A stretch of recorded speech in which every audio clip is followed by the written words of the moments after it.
Olá, benditos!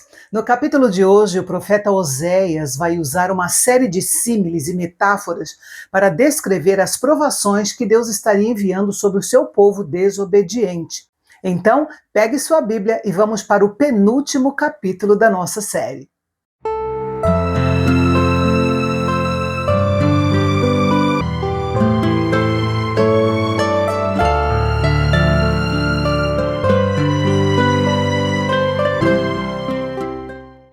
Enquanto em outras passagens do livro de Oséias, Efraim é colocado como referência de todo o reino do norte de Israel, aqui o profeta está se dirigindo especificamente à tribo de Efraim.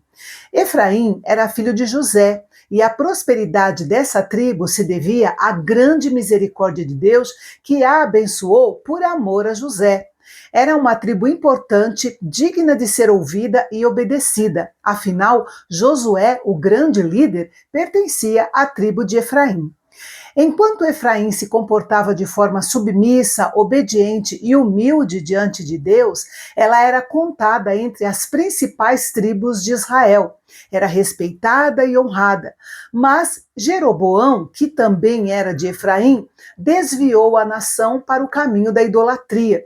E quando o povo trocou Iavé por Baal, sua força imediatamente declinou e o seu povo passou a apresentar sintomas claros de ruína e destruição.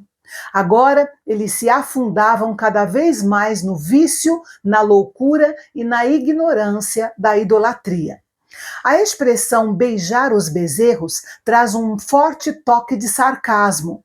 Ela é usada aqui porque no Oriente, beijar era um ato de homenagem feito na mão, no pé, nos joelhos ou no ombro.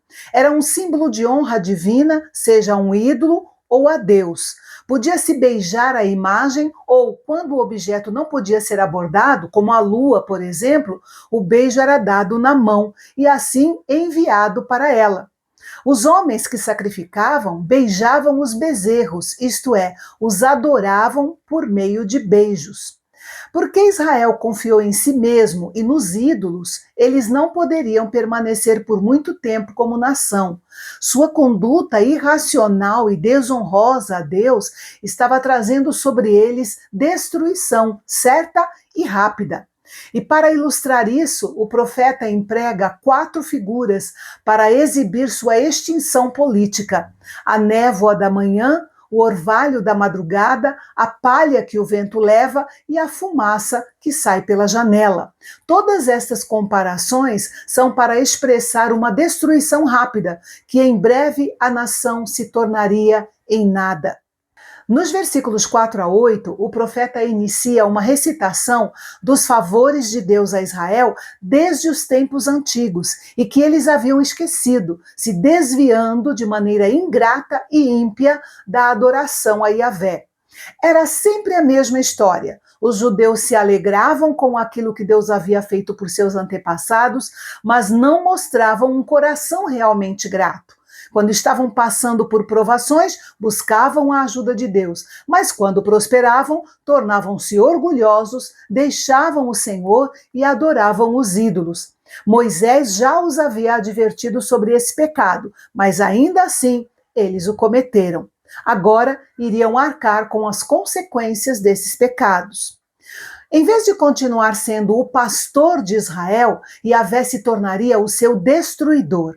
Eles mesmos tinham insistido nessa tremenda mudança de papéis. Yahvé seria como um leão e atacaria através dos assírios a fim de fazer uma grande matança sem misericórdia. Ele seria como aquele grande e feroz felino, o leopardo, escondido ao lado do caminho, esperando o momento certo para atacar. Por terem esquecido de Deus, ele deixaria de ser um pastor guardião protetor para tornar-se uma fera vingadora e destruidora. O povo de Israel é visto aqui como um rebanho de ovelhas impotentes, que conhecia bem a ferocidade do leão e do leopardo, como também da ursa roubada de seus filhotes, que era uma criatura perigosíssima. O castigo era inevitável. Os assírios já estavam a caminho. No entanto, se a nação se arrependesse de fato, Yahvé poderia intervir. Caso contrário, a rebelião deveria ser punida. Yahvé queria ser reconhecido como rei da nação de Israel, independentemente de qual homem se sentasse no trono real. Mas quando eles rejeitaram o Senhor como rei, ele lhes deu o tipo de rei que seus corações desejavam e que eles mereciam. Uma das funções do rei era proteger o povo. Ele tinha que ser um guerreiro notável, pois era nisso que estava sua glória. Mas os governantes do Reino do Norte de Israel haviam sido fracos, temporários e ineficientes. E quando os assírios atacassem, a confiança deles seria amargamente desapontada. A mulher em trabalho de parto é uma imagem usada com frequência nas Escrituras para retratar dores e sofrimento extremos.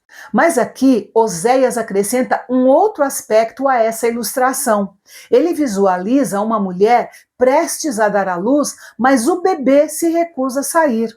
E por meio dessa comparação, o profeta assegura a Efraim que o castigo de seus pecados o alcançará repentinamente com grande angústia. Efraim é um filho insensato, um filho muito tolo, uma criança sem consideração que põe a si mesmo e a sua mãe em perigo, pois ele não se coloca no local do nascimento. Como uma criança que trava o parto, assim Efraim hesita. Ora quer, ora não quer retornar para Deus. E assim como acontece em um parto, mãe e filho acabam morrendo. O versículo 14 é um daqueles versículos polêmicos que divide a opinião dos estudiosos. Mas o que se percebe é que, em algumas vezes, o texto do livro de Oséias deixa de falar sobre um severo julgamento para falar sobre salvação e vida, como se vê aqui. O pecado e o julgamento de Israel foram severos, mas não maiores do que a capacidade e o poder de Deus para redimir. Ele pode redimir até da morte, de modo que a morte e a sepultura são ridicularizadas como inimigas derrotadas. Paulo citou o versículo 14 de acordo com a tradução da Septuaginta, que é a tradução do Antigo Testamento do hebraico para o grego, ao descrever nosso triunfo sobre a morte em nossa participação na ressurreição de Jesus. Onde está, ó morte, a sua vitória? Onde está, ó morte, o seu aguilhão? A longo prazo, a nação de Israel veria a glória da redenção de Deus e o seu poder sobre o pecado e a morte. Mas a curto prazo, a nação seria castigada por sua rebelião contra Deus. Isso não sugere que Deus tenha deixado de amar seu povo, pois o amor de Deus por seu povo é o tema principal do livro de Oséias. Mas havia chegado a hora de Deus disciplinar a nação, pois os israelitas haviam rejeitado todas as manifestações de amor de Yahvé. Sendo assim, o Senhor jamais mudaria seu propósito em relação tanto de juízo quanto de misericórdia preparados para o seu povo. E no capítulo de amanhã, o Senhor volta a falar de salvação e esperança, incluindo o que chamamos de oração do pecador.